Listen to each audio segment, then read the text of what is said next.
ఈరోజు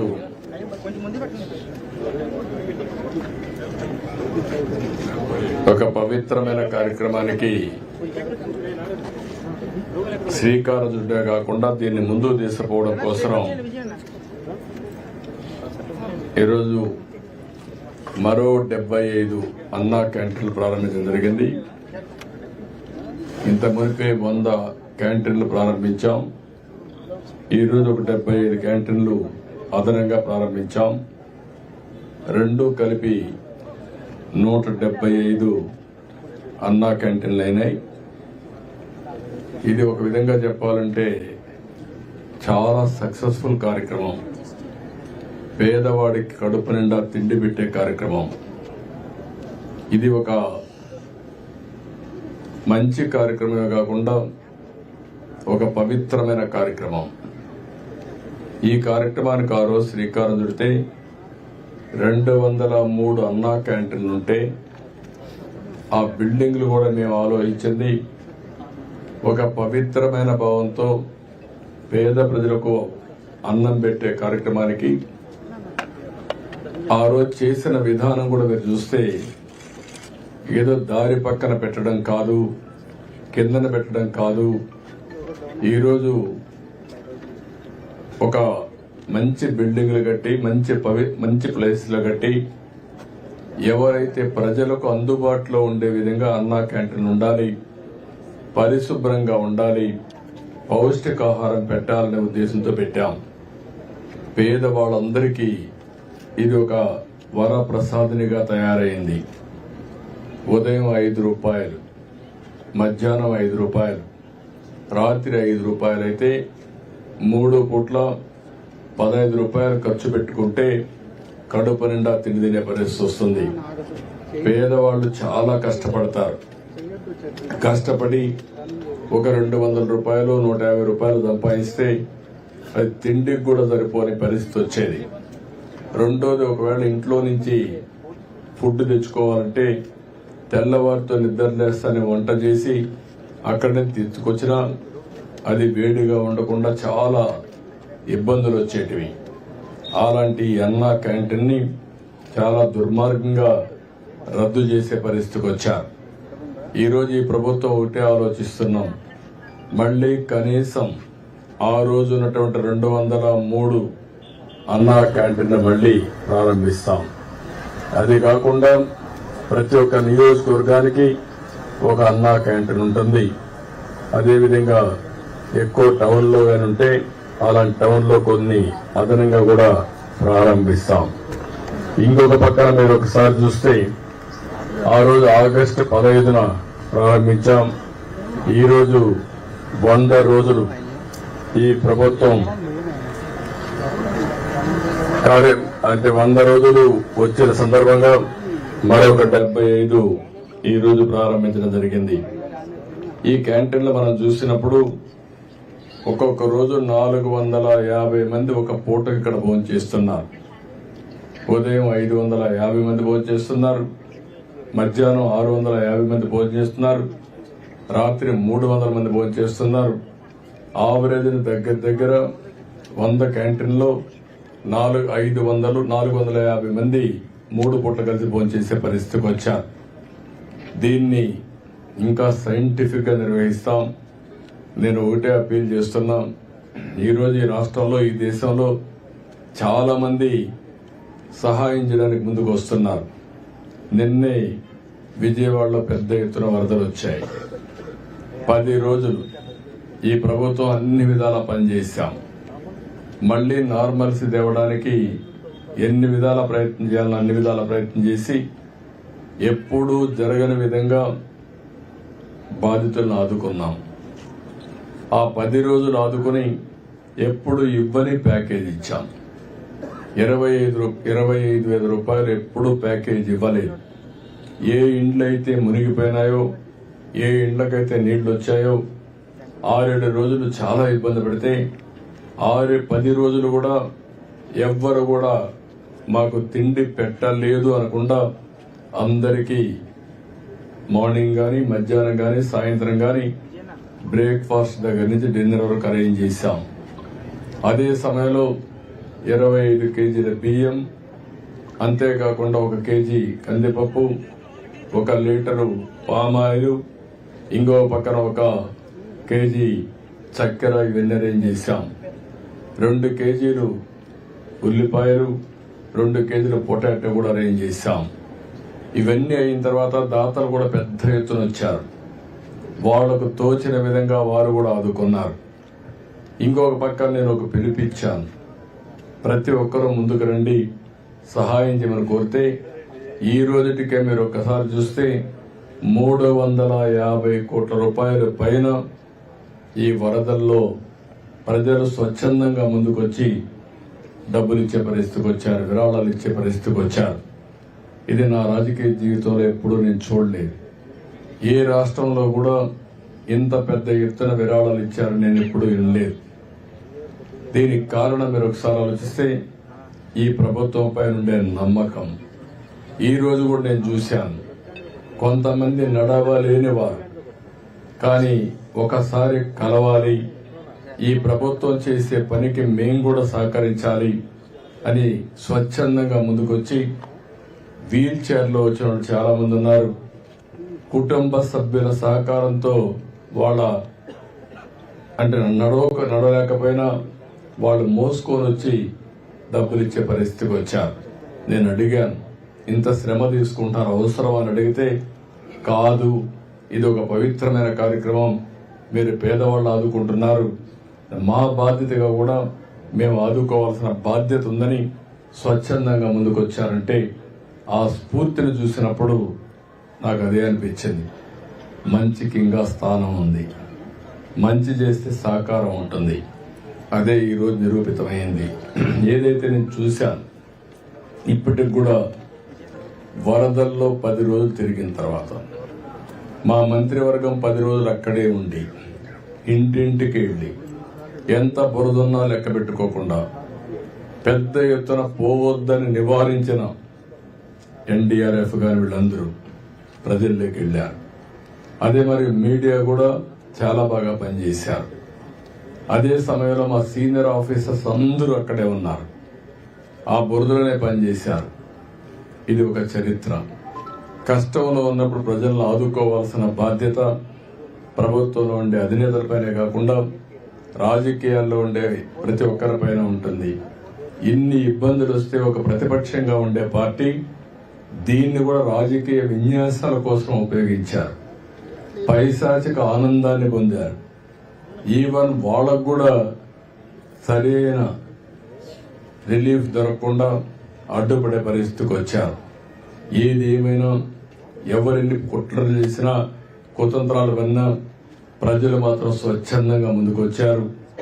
ఏదైతే ఈరోజు నేను చాలాసార్లు చెప్పాను, అక్కడ జరిగిన సంఘటన కూడా ఒకటి, ఏదైతే వాతావరణంలో మార్పులు వచ్చిన కారణంగా ఎప్పుడూ లేనంత వర్షపాతం పడడం, ఒకేసారి చరిత్రలో ఎప్పుడూ రానటువంటి ఇన్ఫ్లోస్ రావడం ఒక ఎత్తు అయితే, ఆ రోజు వీళ్ళు చేసిన తప్పిదాలు ఏదైతే తెలుగుదేశం పార్టీ హయాంలో ఏదైతే మన బుడమేరు డ్రైన్కి 57 కోట్ల రూపాయలు 5 ప్రాజెక్టులకి శాంక్షన్ చేశాం.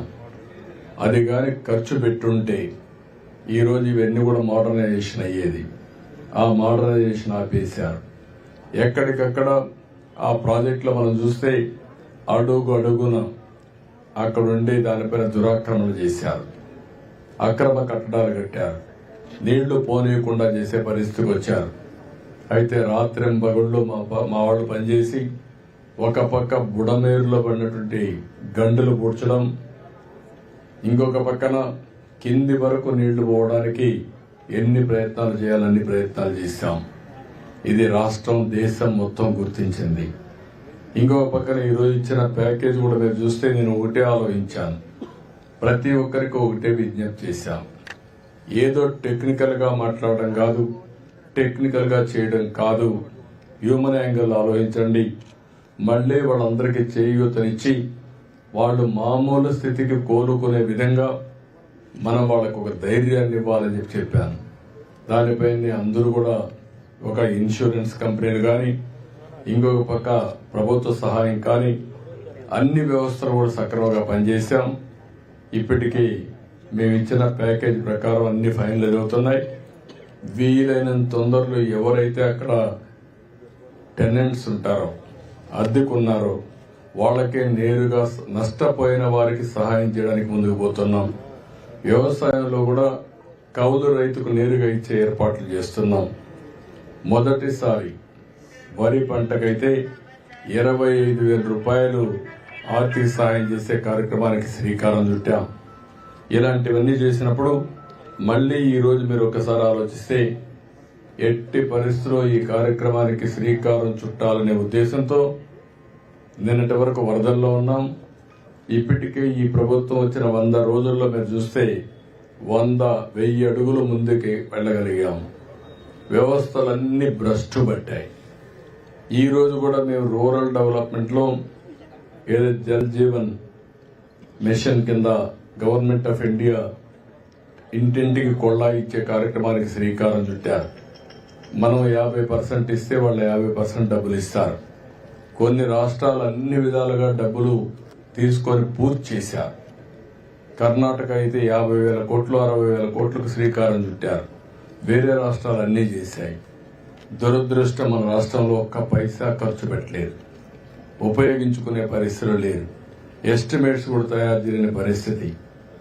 వాళ్ళు ఇచ్చింది కూడా 3 క్వాలిటీస్ పెట్టారు. దాంట్లో ఒక పక్కన ప్రతి ఒక్క ఇంటికి క్వాలిటీ వాటర్ ఇవ్వాలని, ఒకసారి మీరు ఆలోచిస్తే ప్రతి ఒక్క సోర్స్ కూడా సస్టైనబుల్ గా ఉండాలని.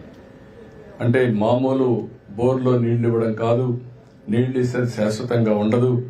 ఏదైతే అష్యూర్డ్ వాటర్ ఉందో ఆ వాటర్ నుంచి తీసుకొచ్చి నీళ్లు ఇవ్వాలని చాలా స్పష్టంగా పెట్టి దేశం అంతా ఇచ్చారు.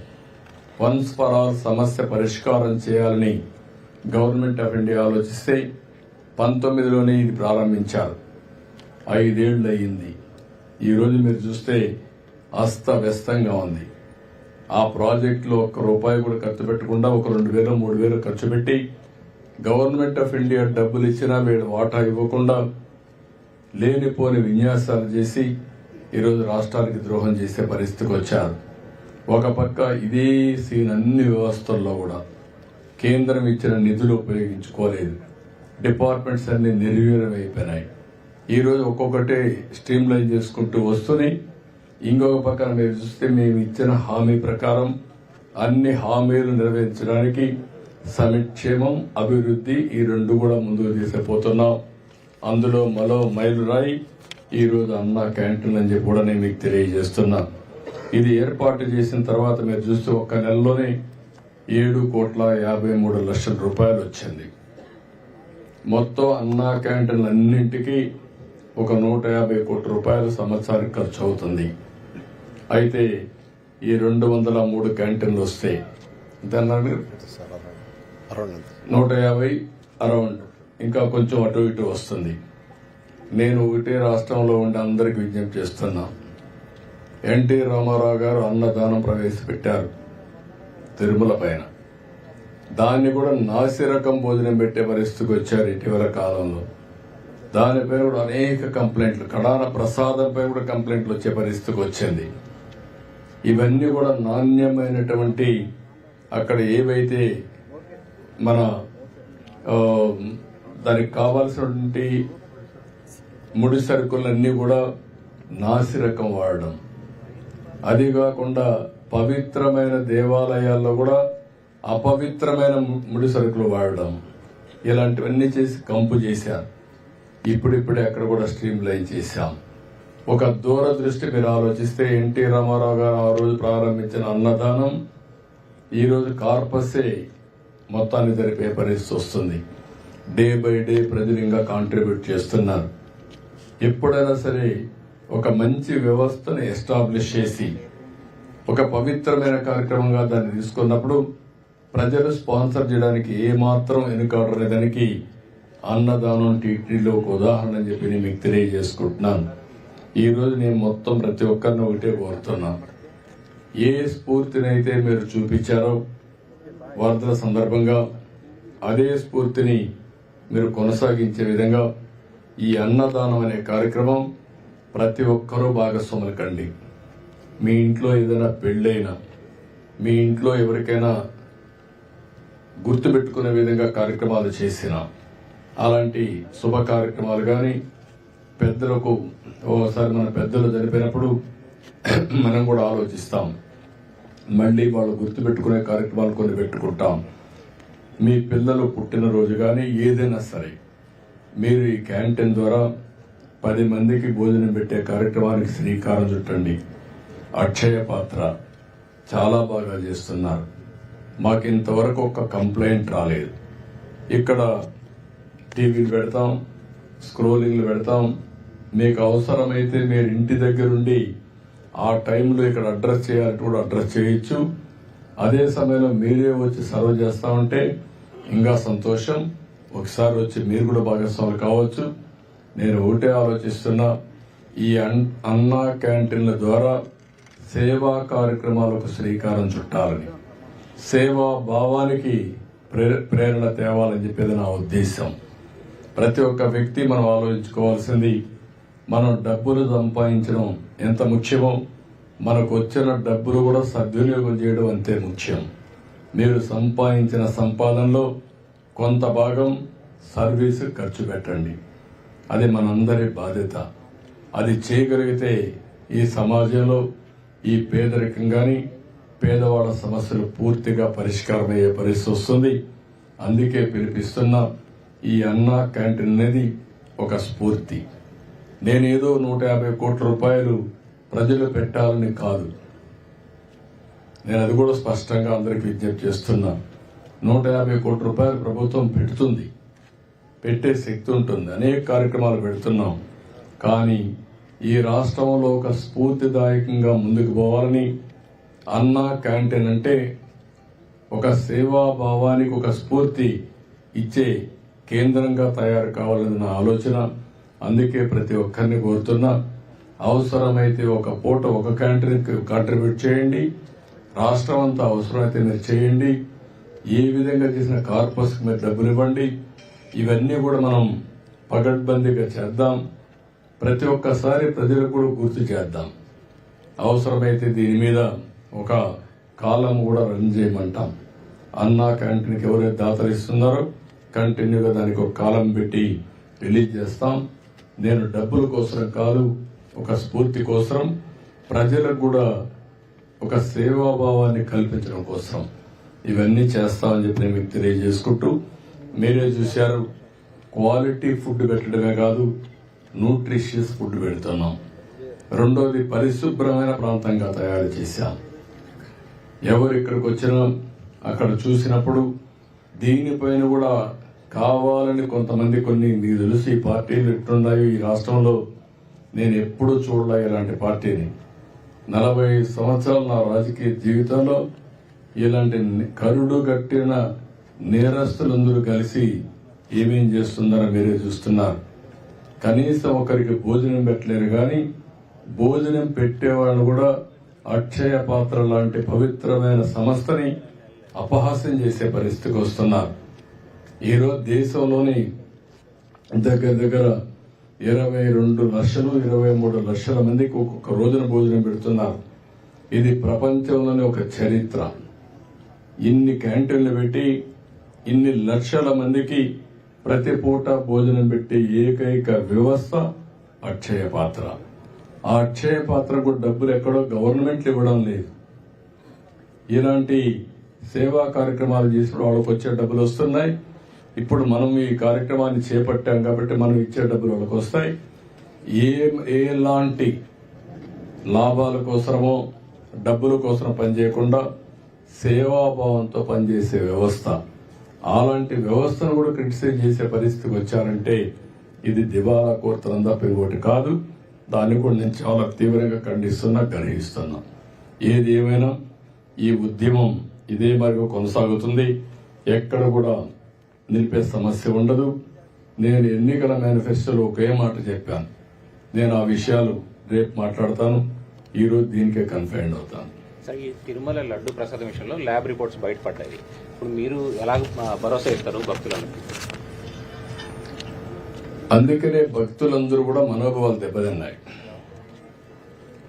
ఎవరు ఊహించలేదు వెంకటేశ్వర స్వామి హిందువులకి కలియుగ దేవుడు, ఒక నమ్మకం, ఒక విశ్వాసం. అందుకని ఎప్పుడు కూడా అందరూ నమ్మేది, ఎవరైనా వెంకటేశ్వర స్వామికి అపచారం తలపెడితే నెక్స్ట్ జన్మలో కాదు ఈ జన్మలోనే పనిష్మెంట్ ఇస్తాడని. అలాంటి వెంకటేశ్వర స్వామి పవిత్రం చేయడం కోసం కడాన ప్రసాదాల్లో కూడా మీరు నేను ఏదైతే చెప్పానో అలాంటి ముడి సరుకులు ఏవైతే వాడారో ఇవన్నీ నాసిరకం కాకుండా అపవిత్రమైన ముడి సరుకులను వాడారు. ఆ విషయమే ఈరోజు టీటీడీ కూడా ఎంక్వైరీ చేసినప్పుడు, టెస్టులు చేసినప్పుడు బయటపడిన వాస్తవాలివి. ఇలాంటి దుర్మార్గుల్ని ఏం చేయాలో నాకైతే అర్థం కావడం లేదు. ఓసారి బాధ, ఆవేదన ఉంటుంది. కక్కుర్తికి కూడా హద్దులుంటాయి. కక్కుర్తికి కూడా హద్దులు లేకుండా ప్రవర్తించి, అంటే మేము ఏమైనా చేస్తాం అనే అహంభావంతో ముందుకు పోయారు. అందువల్లనే ఇలాంటి సమస్యలన్నీ వచ్చాయి. ఇక్కడే కాకుండా మీరు చూశారు, తిరుమల పైన ఎంత మొత్తం శానిటేషన్ దెబ్బతీశారు, ప్రసాదాలు దెబ్బతీశారు, అన్నా క్యాంటీన్ దెబ్బతీశారు. కడాన వెంకటేశ్వర స్వామిని తీసుకుపోయి పెళ్లిళ్ళు, పేరంటాలుంటే అక్కడ కూడా ఊరేగించే పరిస్థితికి వచ్చారు. నేను ఆ రోజు కూడా తప్పు పట్టాను. రాజకీయ ప్రయోజనాల కోసం ఒక వెంకటేశ్వర స్వామిని వాడుకోవడం కరెక్ట్ కాదు. ప్రజలందరూ కూడా, హిందువులందరూ కూడా జీవితంలో ఒక్కసారైనా వెంకటేశ్వర స్వామి దగ్గర రావాలి, దర్శనం చేసుకోవాలి, అదే మరి వారి కోరికలని చెప్పుకోవాలని చెప్పి వస్తారు. అలాంటి నమ్మకమైన ప్లేస్ ని మారించడం చాలా దుర్మార్గం. ప్రక్షాళన ప్రారంభించాం. ఇప్పటికే చాలా వరకు ఇంప్రూవ్మెంట్స్ వచ్చాయి. దీన్ని లాజికల్ గా తీసుకెళ్తాం. ఏవైతే మాకు ఆధారాలు దొరికితే అలాంటి వాళ్ళపైన కఠినమైన చర్యలు కూడా ఉంటాయి. ఎవరైనా సరే తప్పు చేస్తే శిక్షించాల్సిందే. దానికి కూడా దోహదం ఇంటి వద్దే తిరుమల సెట్ వేసి చాలా విన్యాసాలు చేశారు. విన్యాసాలు చేసి పైశాచిక ఆనందాలు పొందారు. అందుకే నేను చెప్పింది ఏంటంటే, ఈ రోజే కాదు చాలా రోజులు భక్తులందరూ మనోభావాలు దెబ్బతిని చాలా మంది చాలా విధాలుగా బాధపడ్డారు. అందుకే మీరు నేను నిన్న కూడా చెప్పాను, ఎప్పుడు నా లైఫ్ లో ఇంత పెద్ద ఎత్తున గెలుపు రాలేదు. దానికి కారణం ఇలాంటి విషయాలన్నీ కూడా ప్రజల్లో ఒక చైతన్యం తీసుకొచ్చాయి. ఒక మాటలో చెప్పాలంటే ఒక రెవల్యూషన్, ఒక సైలెంట్ రెవల్యూషన్ వచ్చింది. దాని ఫలితమే నేను ఎలక్షన్ రిజల్ట్స్. ప్రసాదంలో జంతువశేషాలు వాడడం మీద ఏమన్నా ఎంక్వైరీ ఏమన్నా చేస్తున్నారు? మీకు ఈ రోజు వచ్చిన రిపోర్ట్ లో ఎవిడెన్స్ వచ్చాయి. ఆ ఎవిడెన్స్ లో ఏది అనేది నిర్దిష్టంగా ఇది ఇన్ఫీరియర్ క్వాలిటీ ఉన్నాయి, ఇలాంటి పదార్థాలు కూడా ఉండడానికి ఇలాంటి ముడిసరుకు ఉందని చెప్పడానికి అవకాశాలు ఉన్నాయి. చాలా స్పష్టంగా చెప్పారు. కొంతమంది ఇప్పటికే పారిపోయారు. ఇప్పటికే అందరినీ డిస్కంటిన్యూ చేసి పవిత్రమైన నెయ్యి తీసుకొచ్చాం. అది కూడా టోటల్ ప్రాసెస్ లో పెట్టారు మన వాళ్ళు. దానివల్ల క్వాలిటీ కూడా గణనీయంగా పెరిగింది. భక్తులు కూడా హ్యాపీగా ఫీల్ అయ్యే పరిస్థితికి వచ్చారు. దీన్ని ఇంకా నెక్స్ట్ లెవెల్ కట్ చేసే పోలు తీసుకెళ్తాం. పాతవన్నీ కూడా ఏ విధంగా యాక్షన్ తీసుకోవాలో యాక్షన్ తీసుకుంటాం.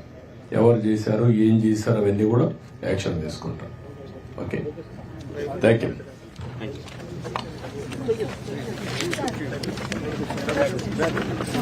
నమస్కారం. చందలపాడు ఎంపీడీ సార్, ఎన్టీఆర్ జిల్లా. తమరు టైంలో